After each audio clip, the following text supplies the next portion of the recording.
Many tri-state businesses are discovering the road to new sales opportunities leads right to China. It is one of the world's biggest markets, but there are keys to avoid making mistakes that could derail success.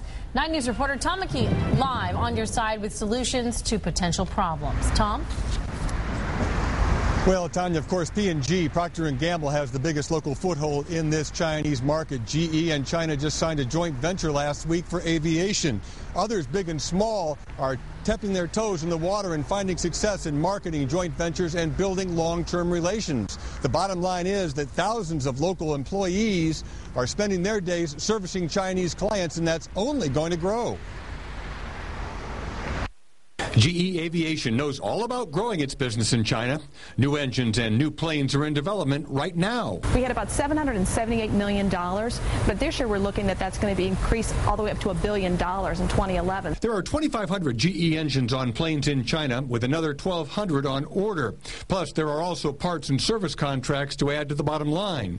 Hundreds of U.S. jobs are at stake. We have about 1,800 jobs that are tied directly to our business that we do in China. Evendale specifically, we've got about 500. GBBN Architects downtown began working in China years ago designing housing projects, but has grown into healthcare and cultural projects all over the country. This past year we did 40% of our businesses in China, and we're actually projecting growth in China, building it around our expansion in healthcare to where we see doubling that work, but it'll still be about 40% of our business. 30 people now work at GBBN's office in China, and the expectation is the number of employees there will double this year. The basic success of China is still establishing strong relationships and doing great work.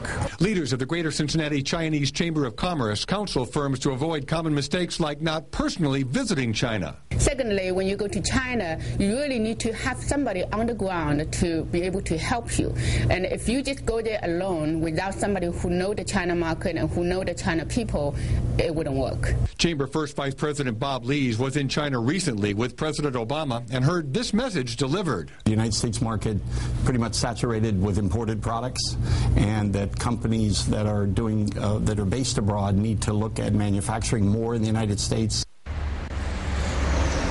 Now, the other mention by President Obama in that message was that the Chinese need to allow more U.S. products to come into that market. Of course, that's going to mean jobs, Tanya, and you can expect that President Obama will mention that in tonight's State of the Union address. We will expect it then. Tom McKee downtown for us. Thanks.